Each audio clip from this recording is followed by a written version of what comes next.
C'est l'histoire d'un homme qui va voir son maître et qui lui demande une bénédiction pour ses affaires.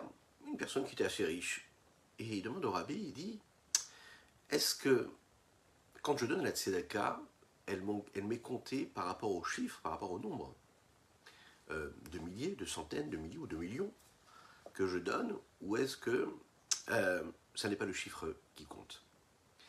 Le maître lui a répondu, il lui a dit comme ça, la tzedaka, c'est une véritable mitzvah pour chacun, dès l'instant où ça commence à nous faire mal. Quand c'est difficile, quand on sent que c'est un peu plus difficile, que ce n'est pas naturellement facile pour nous de donner telle ou telle somme, peu importe la somme, c'est là que la mitzvah commence. On est très exigeant envers nos enfants. On est très exigeant de nos propres proches. On demande toujours, on est toujours en attente de celui qu'on aime. On va comprendre pourquoi et comment. Boker Tov, les Koulam. Bonjour à toutes et à tous, je suis infiniment heureux de vous retrouver en cette magnifique matinée que Dieu nous offre sur la terre. J'espère que vous allez bien, j'espère que vous êtes en forme, que la semaine commence comme il faut. Et puis, si elle ne commence pas comme il faut, eh bien, il faut tout de suite, partir du bon côté. Oui, c'est le début, c'est le commencement, et tout est possible. Hein, c'est ce que nous étudions tous les jours dans cette racidoute-là, que nous avons la chance de découvrir à travers l'œuvre du Tanya. On a la possibilité de switcher, comme ça. Oui, voilà, c'est tout à fait comme ça. Donc, n'hésitez pas à partager, à liker et commenter, c'est important. À vous abonner également. Abonnez vos proches aussi, également. C'est un beau cadeau que vous pouvez leur faire, hein, des abonnés. Et puis, ce sera juste après ces quelques notes de Nigun. Ay, ay, ay, ay, ay, ay,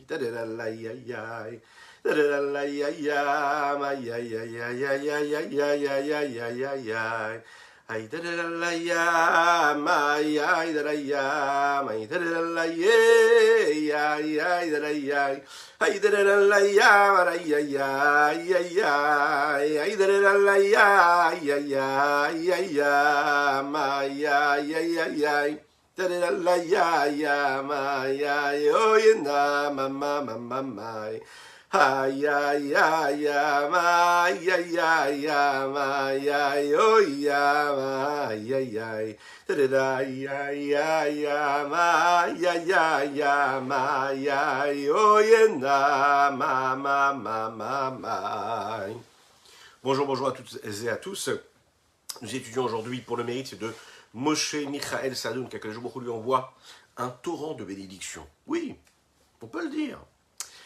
Et puis qu'il puisse, Ezrat Hashem, trouver son zivug très rapidement, qu'on puisse venir danser à son mariage, et un grand chazak pour son soutien, et une grande bénédiction également, et une demande de Refoua Shelema pour notre cher Avraham Nissim Ben Sultana, qu'Akadosh Baruch Hu lui envoie une Refoua Shelema, notre cher Chaim Pinchas Ber Ben Yendel, mais également pour notre cher Shimshon Atali, quelque jour où l'on voit une véritable guérison totale et complète, très rapide, qui puisse continuer son magnifique œuvre de diffusion de la Torah, Shimshon Eliyahu Ben Malka. Nous étudions également pour le mérite de chacune et de chacun d'entre vous. C'est si compliqué d'être exigeant avec une personne, oui. Dans toutes les familles, on est très exigeant. C'est la raison pour laquelle, vous savez, il y a ces histoires de famille, entre guillemets. On a parfois des problèmes, des histoires avec des gens qui sont très très proches de nous. Et s'il est très proche de toi, pourquoi est-ce que tu as une histoire avec lui? Pourquoi est-ce que tu n'arrives pas à t'entendre avec lui? C'est justement cela. Parce qu'on exige des autres, parfois plus qu'on s'exige à soi-même, ou parfois autant. Parce que quand on est exigeant envers soi-même, on l'est aussi avec les autres. C'est ce qu'il ne faut pas du tout être. On doit être exigeant envers soi-même, mais non pas envers les autres. Mais la nature, fait bien les choses, et c'est comme ça. Lorsque j'attends quelque chose de quelqu'un qui est proche de moi, donc je suis déçu. Si je suis déçu, donc je réagis mal. Parce que j'étais en attente de quelque chose, je suis frustré de ce que je ne reçois pas, J'ai exigé quelque chose, c'est normal, c'est un proche à moi. Donc je n'ai pas ce que je devais recevoir, j'en suis frustré, et je réagis à travers et grâce et par cette palette-là d'émotions qui sont à ma disposition. Négatives. Eh bien dites-vous qu'avec Akadosh Baruch Hu, c'est pareil. Eh oui. Akadosh Baruch Hu demande toujours plus et attend toujours plus précisément de ceux qu'il aime. Il exige de celui qui est proche de lui. On a étudié ensemble le principe même qui était le Va'asetov, mais aussi le Sourmera. S'écarter du mal, mais faire le bien. Et on a vu que faire le bien, c'est un mouvement qui accompagnait l'homme précisément de différentes façons. Hein. Et on a vu qu'il fallait travailler pour polir notre âme, travailler nos caractères, exiger beaucoup plus de ce que nous sommes en faisant un bilan, un bon bilan, prendre du recul. Et quand on fait ce bilan, on se rend compte que dans tout ce que nous faisons et qui nécessite d'écarter le mal, de s'écarter de ce qui est négatif pour aller plus vers ce qui est positif, eh bien, on a bien compris qu'il y avait dans cette exigence-là non pas seulement la nécessité de travailler sur les grandes fautes, mais aussi sur les petites erreurs du quotidien, ce qui nous accompagne dans la vie de tous les jours. Quand on pense aux fautes, aux péchés, aux égarements, on pense vraiment souvent aux grandes fautes qu'un homme il peut commettre. On se dit non, moi je ne fais pas telle et telle faute, je sais faire attention à ce que je fais, ce que je regarde, ce à quoi je pense, ce dont je parle. Bon. Là, le Rabbi Shlomo Zalman va nous dire, tu sais que ça se joue aussi dans des petites choses. L'exigence, l'effort qu'on demande à chacune et chacun d'entre nous, c'est ce que nous avons vu hier, c'est un effort qui doit être quotidien, qui doit être constant, à chaque instant de notre quotidien, de notre existence, dans tous les domaines. Il n'y a pas de grands combats et des petits combats. Chaque minute, chaque seconde, ça doit être jugé comme il faut. Si on regarde un petit peu notre vie de tous les jours, elle est régie par ce que nous appelons les trois vêtements, les trois réceptacles, les trois outils que l'âme a et qui sont à sa disposition, à savoir Machashava Dibur Maaseh, la pensée, la parole et l'action.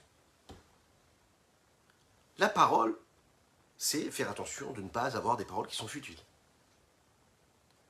On est pris dans le courant de la vie, que ce soit sur notre lieu de travail, que ce soit chez nous à la maison, que ce soit quand on rencontre d'autres personnes et qu'on n'a pas de sujet de discussion. Le Yetzer Hara nous dit non, tu ne vas surtout pas dire un mot de Torah. Pourquoi est-ce que tu vas parler de quelque chose de saint? Non, tu vas parler de ce qui se passe, de la politique, ou du voisin, ou des collègues de travail.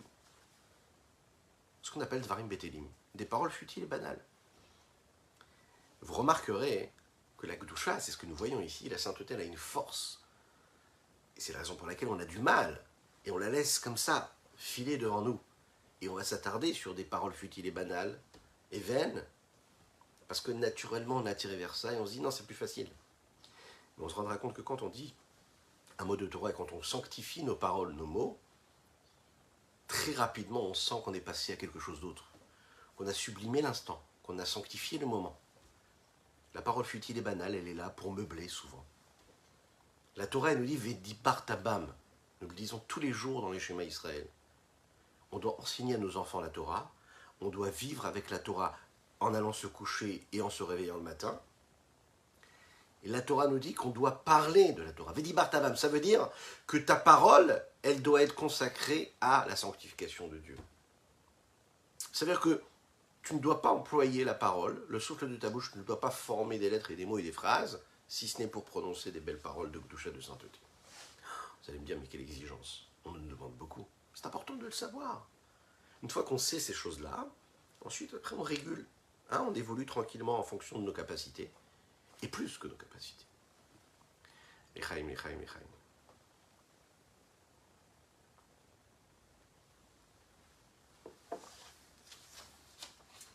Dès l'instant où on a sanctifié les mots qu'on prononce, c'est-à-dire de ne pas avoir des paroles qui sont futiles et banales, la deuxième étape, c'est de faire attention que les mots que nous prononçons ne soient pas des mots de lachon hara, qu'il n'y ait pas de médisance. Parler de l'autre. Et vous êtes d'accord avec moi que c'est ce qui se passe souvent quand on rentre dans ce domaine-là et qu'on franchit le cap d'avoir des mots qui sont futiles et banals, eh bien on tombe rapidement dans la médisance et ce que nous appelons le lachon hara, un langage qui est mauvais. Mais il faut le savoir, c'est un interdit qui est total. On se dit parfois que le havak lachon hara, c'est aussi un principe, ça. Le havak lachon hara, vous savez, c'est ce que nous appelons la poussière du lachon hara. Ça paraît comme quelque chose qui n'est pas du lachon hara, mais ça l'est quand même. Par exemple, faire des louanges à quelqu'un, dire du bien de quelqu'un, mais en réalité, très souvent, vous le savez, on a ça en nous, on va dire quelque chose de positif, mais très rapidement, on sera entraîné à dire quelque chose de négatif. Et on cachérise ce que nous avons dit en se disant, oui, mais de toute manière, je lui ai fait un compliment. Ah, j'ai glissé quelque chose de négatif envers telle ou telle personne, mais ça reste, c'est devenu du lachon hara.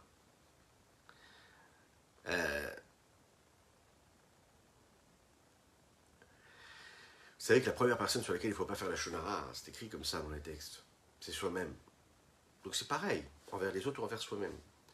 Quand on a du temps libre, okay, quand on a du temps de cerveau disponible, quand on a du temps d'intellect disponible, du temps émotionnel disponible, on a de l'énergie, on a de la vitalité, ok, on peut commencer par faire du havak lachon hara, c'est-à-dire des mots qui sont banals, des paroles futiles, banales, des occupations banales, qui a priori sont neutres. Mais c'est ce qui nous amène vers le mal. Et c'est ce qui nous amène même après à soi-même de se dire du mal sur soi-même. Et se dire du mal et de se prétendre comme étant quelqu'un de mauvais. La première personne sur laquelle il ne faut jamais faire lachon hara, c'est sur soi-même. Il faut éduquer ses enfants comme ça. Le fait que tu dises du mal de toi, que tu penses du mal de toi, eh bien ça te fait de regarder, ça te fait voir les choses du côté négatif. Une personne qui réussit à faire ce travail sur elle-même, elle sera capable aussi de le faire sur l'autre. Une personne qui est capable de faire ce travail sur l'autre, c'est-à-dire de ne jamais le regarder mal et de ne jamais dire du mal d'elle, eh bien, elle-même aussi, elle ne dira jamais du mal sur elle-même. On le voit, on peut le constater, une personne qui est bien dans sa peau, qui est dans le bon, dans le bien, dans la construction, dans la sainteté, elle n'a pas de nécessité, elle n'a pas besoin d'aller dire du mal ou de penser du mal de l'autre. Elle est occupée à autre chose. Il y a aussi un domaine sur lequel il faut travailler, qui est le troisième domaine, c'est ce que nous appelons le fait de se sanctifier. Kadesh atzmecha bemutar lach. Il faut se sanctifier dans ce qui nous est permis. On est confronté tous les jours à des choses qui sont permises et interdites. Alors ce qui est interdit est interdit. Mais ce qui est permis, vous connaissez le fameux dicton, ce qui est interdit est interdit. Et ce qui est permis n'est pas nécessaire. Déjà, je me sanctifie parce que je ne commets aucun interdit, mais même dans ce qui m'est permis, je vais faire au maximum pour me sanctifier. Dans les textes, il est dit comme ça, Kedoshim Tiyu. Vous serez saint. Le Ramban Nachmani l'explique et il dit comme ça. Qu'est-ce que ça veut dire Kedoshim Tiyu? Nous avons différents interdits dans la Torah. Et là, à ce moment-là, on nous dit quelque chose de particulier. C'est pas qu'on nous dit ne fais pas ci ou ne fais pas ça, ne consomme pas tel aliment. On nous dit non, sois saint, sanctifie-toi. Mais il est bien sûr entendu que quand on n'accomplit pas un interdit, on se sanctifie automatiquement puisqu'on ne s'est pas rendu impur. Pourquoi est-ce que là on nous dit Kedoshim Tiyu, on nous donne l'ordre, la recommandation de se sanctifier? Ramban, ici, Nachmani dit, il faut savoir qu'un homme, parfois, même dans ce qui est permis, il peut courir après tout ce qui est permis. Il va se dire, ça c'est permis, ça c'est autorisé, ça c'est un aliment qui est cachère. Toute sa vie peut être complètement submergée par les plaisirs du monde, dans les plaisirs qui sont permis. Est-ce que pour autant, c'est pas un homme qui s'est perdu toute sa vie, toute son existence? Si. Tu peux être dans ce qui est cachère, tu peux manger cachère toute ta vie, tu peux faire que des mitzvot, mais d'être obsédé par ta satisfaction, ta recherche et ta quête de plaisir et de désir, de passion, de tout ce qui est matériel. Et à ce moment-là, qu'est-ce qui s'est passé? bah, tu es au même niveau que celui qui va manger de l'interdit, par exemple. Pas exactement le même. Mais ta vie, tu l'as consacrée à quelque chose qui est totalement négatif, parce que tu as fait descendre tout ce qui était même permis, mais qui n'était pas obligatoire, nécessaire pour ton existence, qui était donc animal, bestial, qui était instinctif et pulsionnel chez toi, tu l'as fait descendre dans les sources de l'impureté.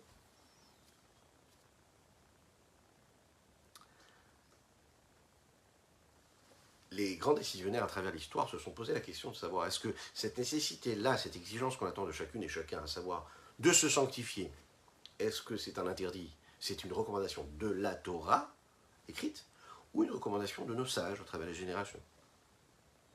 En tout cas, ce qui est sûr, c'est que c'est une recommandation qui est claire, nette. On a tous la nécessité et la possibilité, donc, de travailler et d'évoluer dans ce sens-là.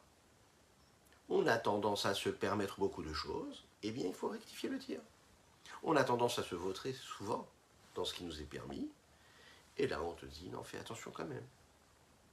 On raconte qu'une fois, le Baal Shem Tov a dit à ses élèves qui étaient autour de lui de poser chacun la main sur l'épaule de son prochain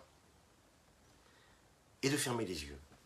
Tous ensemble, ils ont tous posé leurs mains sur leur prochain et ils ont fermé les yeux. Quand tout à coup, ils ont eu une vision tragique.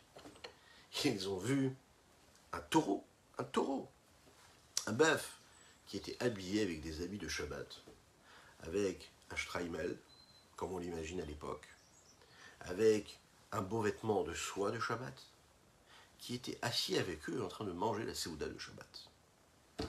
Le Baal Shem Tov, il a expliqué comme ça, il a dit, vous voyez ce bœuf, ce taureau qui est en train de manger avec nous, qui est déguisé en juif pratiquant, sachez qu'à ce moment-là, il est en train de manger, comme vous tous, le repas de Shabbat est un repas qui est cachère. À tel point, il mange le repas de Shabbat qui est cachère, qu'il est devenu ce qu'il est ici, à savoir ce bœuf et ce taureau.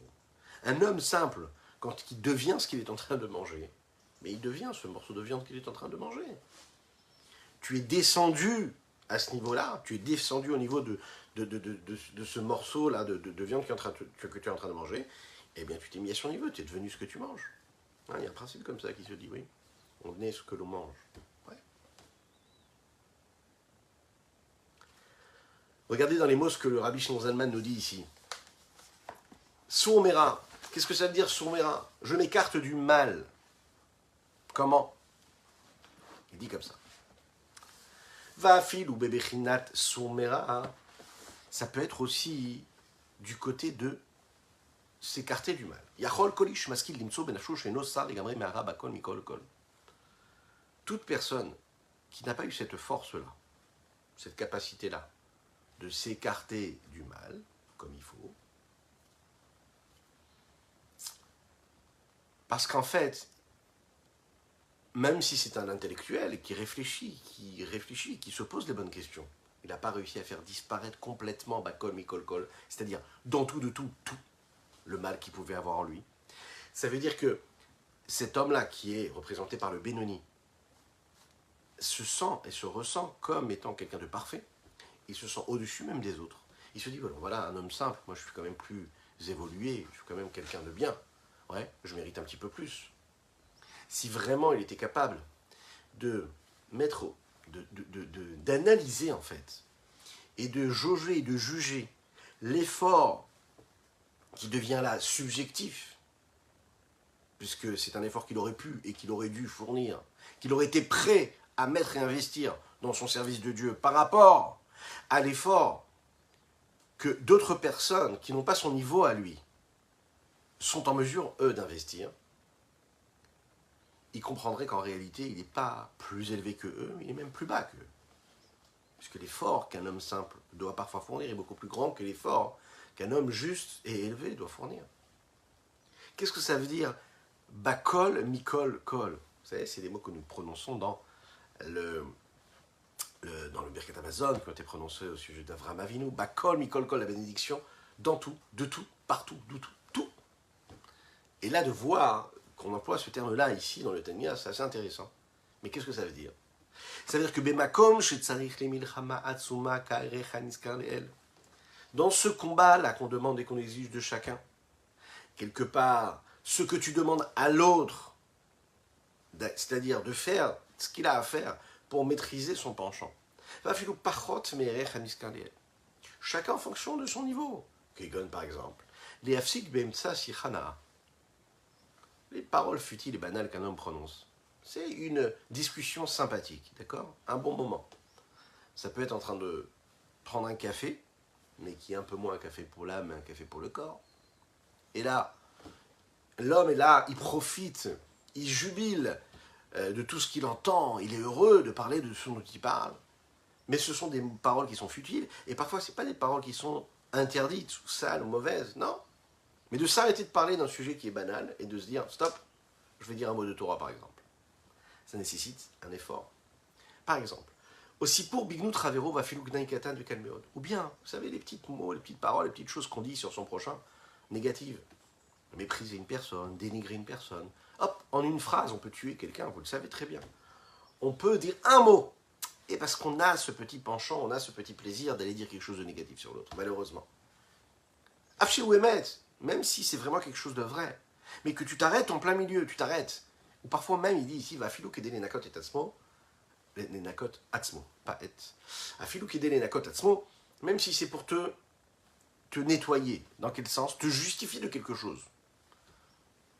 Là, une personne que tu rencontres, tu dis, ah, ben alors qu'est-ce qui s'est passé, t'as fait ça? Ah non, pas du tout, c'est lui qui me l'a dit, et puis c'est lui qui a fait, et puis moi je suis venu après. Ok, tu t'es justifié, donc tu as parlé de quelque chose qui est banal et qui est futile. À ce moment-là, tu as fait quelque chose de mal. Ça veut dire quoi? Si tu t'arrêtes en plein milieu, à ce moment-là, hein, tu as un mérite qui est phénoménal. Tu as un grand mérite, un très très grand mérite. Lechaim, lechaim.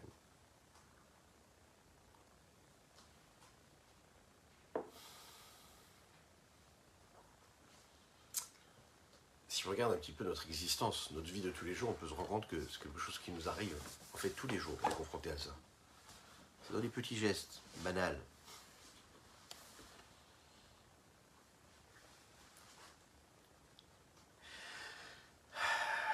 Rabbi Shimon Zalman ici fait référence à une histoire qu'il nous a racontée dans la Gemara et qui concerne le fils de Rabbi Yehuda Hanassi. Un jour, il est parti voir le Rabbi Yehuda Hanassi.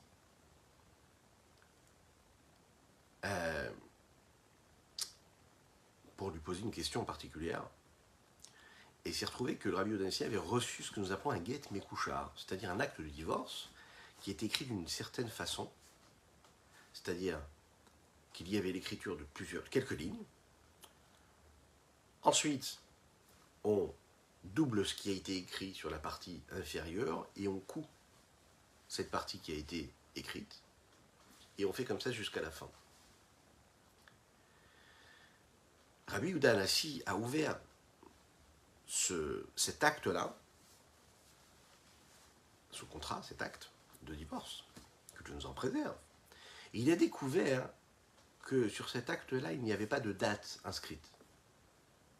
Son fils Rabbi Shimon lui a dit, tu sais peut-être papa, la date, elle était inclue dans une des parties qui ont été cousues, et donc la date elle est cachée. Et on sait pourquoi est-ce que c'est un problème, parce que comme dans tout contrat, s'il n'y a pas de date, eh bien le contrat ne peut pas être bon. C'est ce que Rabbi Shimon dit à son père, Rabbi Yehuda Hanassi. On vérifie, et on se rend compte qu'en effet, la date avait été inscrite sur ce contrat-là, mais elle était cachée par la couture.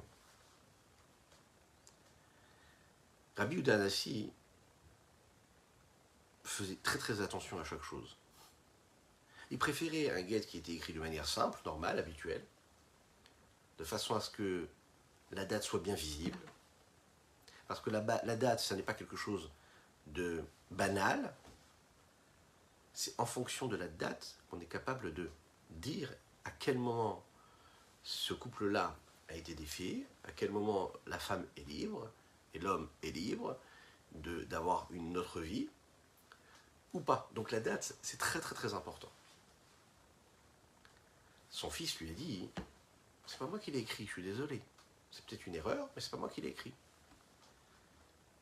C'est Rabbi Yehuda c'est Rabbi Yehuda qui l'a écrit, un autre Rabbi Yehuda. Rabbi Yehuda Nassi, il lui a dit comme ça, hein, ne dis pas la Shonara. Tu n'avais pas besoin de dire que la faute était sur lui, tu avais juste besoin de me dire, ça n'est pas moi qui l'ai écrit. Un exemple ici qui nous est donné. Un autre jour, ils étaient assis à lire Teilim. Et Rabbi a dit comme ça avec émerveillement, qu'est-ce qu'il est beau. Qu'est-ce qu'il est beau ce livre de Teilim. Comment est-ce que c'est bien écrit. Son fils lui a dit encore une fois, c'est pas moi qui l'ai écrit, c'est Yehuda qui l'a écrit. Encore une fois, son père lui a dit, fais attention de ne pas dire de la Shonara. Il a juste dit, ça n'est pas moi, c'est l'autre. Le fait de dire ça n'est pas moi, c'est l'autre, c'est du Lachonara. Vous savez ce que les enfants disent? Ce qu'on dit aussi quand on est plus grand. Ça n'est pas moi, c'est l'autre. C'est ce qu'on se dit dans la vie de tous les jours. C'est pas de ma faute, c'est la faute des autres. C'est du Lachonara. La Gemara pose la question là-bas, elle dit, quel Lachonara il y a dans la deuxième question, dans la deuxième problématique qu'il y a eu ici, qui s'est posée?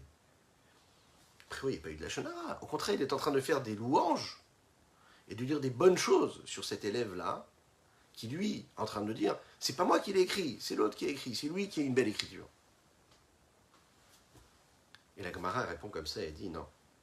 Un homme doit faire attention, même quand il dit des bonnes choses de son prochain. Pourquoi? Parce qu'on a peur que, en disant des bonnes choses de son prochain, il serait amené à en dire des mauvaises.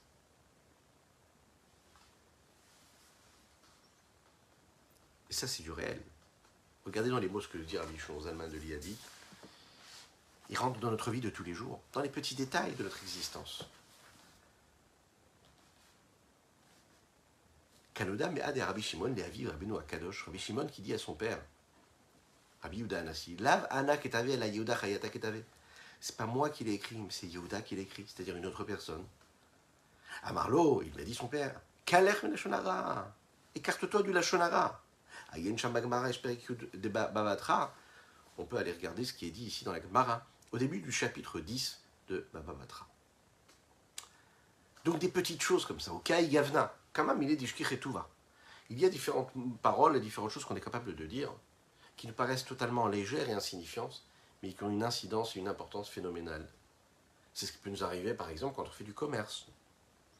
Voilà, on le dit, on ne l'a pas dit, on l'a insinué, on ne l'a pas dit vraiment, on l'a fait comprendre. C'est des petites choses.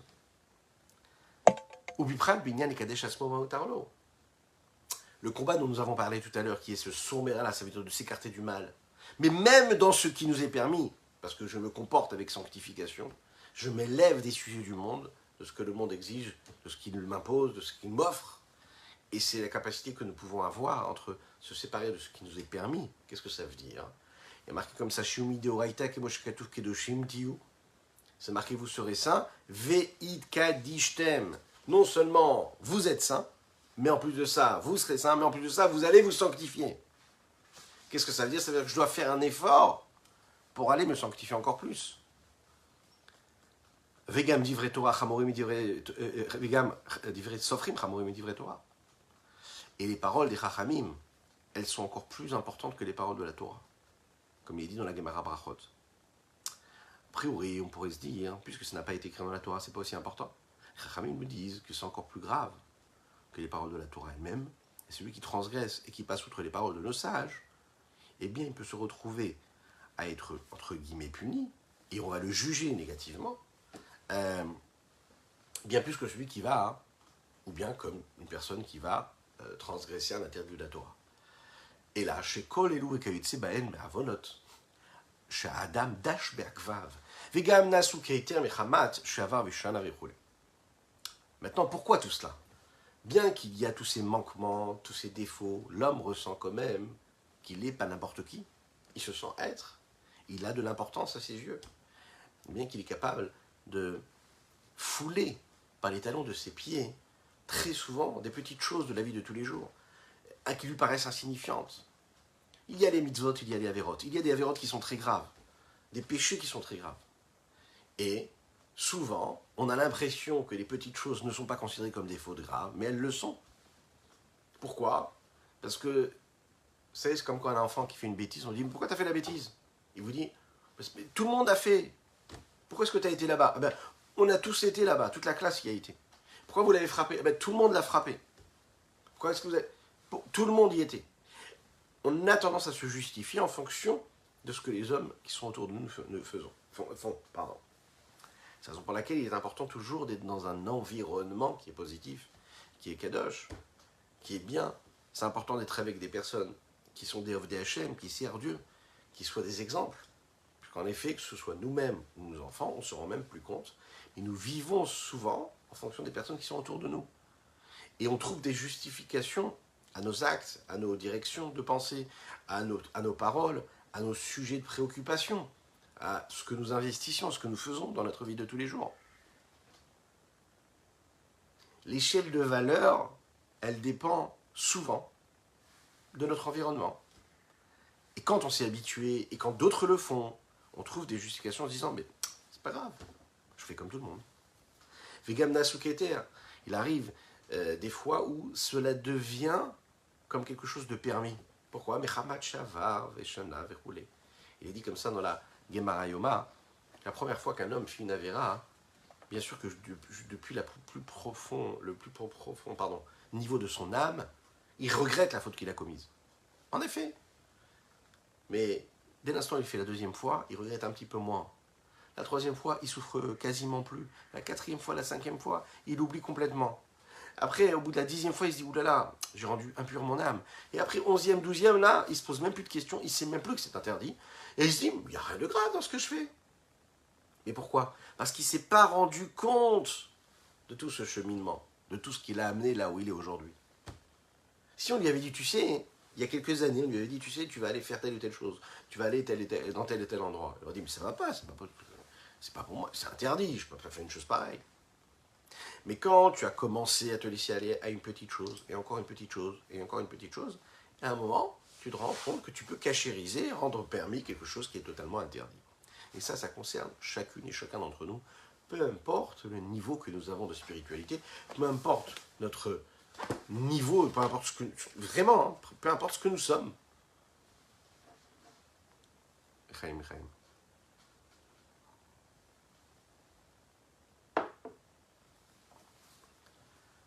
On exige beaucoup plus de celui qui est proche. Ben oui, parce que une personne qui est élevée, Moshe Rabbeinu, on lui a reproché toutes les fautes qu'il a pu commettre. D'accord? Et pourquoi est-ce qu'on lui a reproché toutes les fautes? Il n'en a pas fait beaucoup, hein? Pas beaucoup de manquements. Il a eu le petit doute de Kadesh Baruch Hu lui a demandé de parler au rocher. Ah, il a pensé qu'il ne devait pas parler, mais qu'il devait frapper sur rocher, des choses comme ça, qui peuvent paraître banales, hein, a priori. Mais de quelqu'un qui est au niveau de Moshe Rabbeinu, on exige et on demande beaucoup. Qu'est-ce qui peut nous permettre de placer moins de banalité dans notre vie, au point de donner de l'importance, donc l'inverse, à tout ce que nous faisons? C'est la méticulosité qu'on est capable de mettre et d'avoir dans les mitzvot que nous accomplissons. La Torah, elle met vraiment l'homme face à cette précision-là, à cette nécessité de méticulosité. On ne peut pas se dire « Ah, c'est bon, c'est pas grave, faire les choses comme ça ». On doit être vraiment très méticuleux. Il y a l'esprit de la mitzvah, il y a la mitzvah dans ses détails. On demande à chacun que chaque mitzvah soit fait d'une certaine façon. La Torah, elle descend dans tous les petits détails et elle nous donne des informations, des recommandations précises. Alors, quand on fait vraiment ce que nous a demandé de faire, comme on nous a demandé de le faire, alors là, c'est considéré comme une mitzvah, une vraie mitzvah, une belle mitzvah.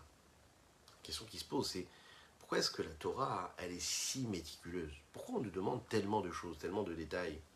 Pourquoi est-ce que ces petits détails-là qu'on ne doit jamais fouler comme ça de la plante de nos pieds, qu'on ne doit jamais mettre de côté? Pourquoi est-ce qu'il faut vraiment être comme ça aussi exigeant?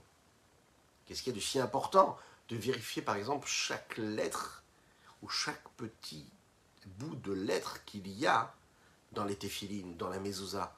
Pourquoi est-ce qu'il faut aller les vérifier pour être sûr qu'il n'y aurait aucune fissure, aucune fente, rien du tout? Pourquoi c'est si essentiel, par exemple, dans quelques semaines, on va déjà, Bezrat Hashem, en bonne santé, manger la matzah à Pessah? Pourquoi est-ce qu'il y a une mesure particulière qu'il faut absolument manger à ce moment-là? Pourquoi est-ce que celui qui n'a pas mangé de matzah, on peut dire, celui qui n'a pas mangé cette mesure exacte, est-ce qu'on pourrait dire qu'il n'a pas ressenti ce que les Chachamim nous demandent de ressentir, à savoir la sortie d'Égypte? Quoi? Parce que j'ai mangé 1 gramme de plus, 1 gramme de moins? Pourquoi est-ce qu'être aussi extrémiste? Est-ce qu'il y a, vous savez, on dit, là c'est l'essentiel, c'est d'être dans le cœur, d'avoir une émotion, de se sentir juif, de se sentir proche de Dieu, dans son cœur. Pourquoi est-ce que ça ne suffit pas? La Torah, elle s'évertue et elle s'entête quelque part à nous demander d'accomplir la mitzvah en fonction de ses règles générales et précises, non seulement avec la kavana, la direction de pensée, la direction du cœur, mais il y a un principe qui dit Hamaase ou Haïka. C'est l'acte qui compte, c'est l'acte qui est essentiel, qui est l'essentiel. Les Chachamim nous disent comme ça, le fait d'avoir une foi profonde, le fait d'avoir une direction, le fait d'avoir une kavana spirituelle, et le fait de savoir identifier et s'identifier de manière franche, en sachant qu'on a tous cette âme divine en nous, cette âme juive en nous, c'est très important, mais ce n'est pas suffisant. Ce qu'on attend de toi, ce qu'on exige de toi, ça veut dire ce qu'on attend de chacune et chacun d'entre nous, c'est cet essentiel-là qui est massé ou Haïka. C'est qu'est-ce que tu vas faire? Lève-toi, bouge-toi, bats-toi, fais quelque chose, avance, fais, agis, fais des mitzvot. Ah mais c'est pas grave, je suis un juif dans le cœur. Pas du tout. Tu dois changer le monde. Le monde t'attend. La mitzvah, c'est un acte en soi et c'est un but en soi. Et on va le voir, le fait de se concentrer comme ça sur le détail de la mitzvah, qui peut paraître technique, c'est ce qui va me permettre de m'écarter de ces petites choses qui peuvent m'égarer. Et à ce moment-là, on est tous au même niveau, que ce soit l'homme qui est tout en haut, comme celui qui est a priori tout en bas au niveau de sa pratique des mitzvot. Il y en a qui regardent les mitzvot comme un intermédiaire qui, grâce à ça, leur permet de se purifier, de se rapprocher d'Hachem. Quand je vais mettre les téphilines et que je pense au sens spirituel qu'il y a dans la mitzvah, à savoir que quand je mets les téphilines sur la main et que le boîtier de la main se rapproche de mon cœur, alors à ce moment-là, je donne et je servis mon cœur, mes émotions à Dieu. Et que quand je mets les téphilines sur la tête, et à ce moment-là, je servis et je donne mon cerveau et je le dirige vers le service de Dieu, cérébralement et intellectuellement. À ce moment-là, je sens que je sors de mon égoïsme et de mon moi personnel et intérieur, et je m'élève et je me détache de la matérialité du monde pour m'élever vers Dieu. Voilà la signification de la mitzvah des téphilines, par exemple. De premier abord. Donc l'essentiel et le but de la mitzvah, c'est quoi? C'est d'influer sur mon âme. La chassidoute, elle vient nous expliquer quelque chose d'énorme. Elle va dire non, pas du tout. C'est vrai, bien sûr que c'est vrai ça. Il y a quelque chose de beaucoup plus fort dans une mitzvah. L'influence de la mitzvah sur l'âme n'est pas l'essentiel de la mitzvah. La mitzvah n'est pas un intermédiaire qui me permettra uniquement de purifier mon âme, mais c'est un but en soi, la mitzvah. Pas parce qu'elle purifie mon âme, elle est là pour elle. Les téphilines pour les téphilines. Le but, c'est que je mette les téphilines. Et pas seulement pour réveiller des sentiments dans mon cœur ou dans mon cerveau, une analyse intellectuelle, mais rien que le fait déjà de mettre les téphilines, c'est un but en soi. Alors, dans ces cas-là, pourquoi est-ce que la majorité des mitzvot, ce sont des mitzvot qui sont concrètes, qui sont accomplissables techniquement, physiquement, matériellement? L'explication, elle est comme ça. Akadosh Baruch Hu, vous voulez une chose. Il voulait que le chemin soit ouvert pour chacune et chacun, qu'on n'ait pas besoin de passe, que ce soit libre. Akadosh Baruch Hu veut que chacun, peu importe son niveau, peu importe le niveau de son âme, de sa spiritualité, puisse ouvrir la porte et entrer. Akadosh Baruch Hu est là, il est présent, et il veut rappeler à l'homme qu'il a la possibilité d'habiller et de devenir l'ambassadeur de sa volonté à travers un acte précis. Dès l'instant où l'homme peut accomplir la mitzvah, il devient ce représentant d'Akadosh Baruch Hu ici-bas sur terre. Bon, ça a l'air un peu technique. La raison pour laquelle Akadosh Baruch Hu a habillé sa volonté dans une mitzvah concrète, c'est précisément par le fait et en lui et cause que cette mitzvah-là, si on regarde bien, elle fait partie du but essentiel du monde quand il a été créé. Le but de toute la Torah, c'est de faire et d'initier, d'introduire la lumière de l'infini du Saint béni soit-il dans de la matière, dans quelque chose qui soit fini et limité. Et ça, hein, c'est quelque chose qu'on est capable de faire grâce aux mitzvot, par les mitzvot. Le but de la Torah et des mitzvot, c'est de faire entrer de la Gdusha dans le monde. Parce qu'on sait que la matérialité, elle, de par sa nature, n'a aucun lien avec Dieu, a priori. C'est l'inverse. Elle a une forme d'indépendance qui nous détache de cet infini du Saint béni soit-il. On oublie que tout ce qu'il y a comme énergie et vitalité dans cette matérialité-là, ce n'est que la lumière de Dieu, mais qui est cachée. Et quand on fait une mitzvah, hein, quand on étudie la Torah, quand on fait la tefila, on est en train de permettre à cette lumière de Dieu qui existe ici-bas sur terre de se révéler. Akadosh Baruch Hu demande à l'homme de prendre des objets physiques matériels, de les transformer en éléments de Kedusha, de sainteté. Lorsqu'un juif prend un morceau de vêtement, un morceau de tissu et qui met des tzitzit, des fils de tzitzit dessus, il est en train de sanctifier la notion même du vêtement. Lorsqu'un homme prend la peau d'une bête et qu'il la tanne et qu'il en fait quoi? Du parchemin pour écrire des téphilines ou un Sefer Torah. Lorsqu'un homme prend tous les aliments, les mets doux qui sont à la disposition d'un homme et qu'il en fait le repas de Shabbat et un plaisir de Shabbat pour sanctifier et glorifier le nom d'Hachem le jour de Shabbat, à ce moment-là, il se différencie de l'homme qui va même manger kasher, qui pourrait manger kasher, et qui va manger ce bon repas pendant la semaine.